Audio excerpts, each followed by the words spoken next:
You ask Tiger to solve. This deals with linear equations with one unknown. The final result is a equals 2. Let's solve it step by step. Group all a terms on the left side of the equation.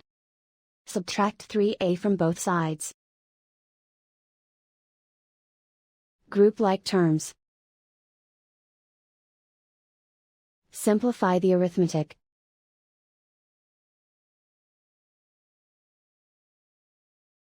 Group all constants on the right side of the equation.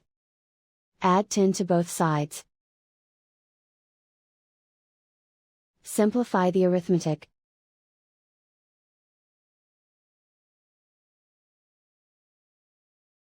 Isolate the a. Divide both sides by 5. Simplify the fraction. Find the greatest common factor of the numerator and denominator.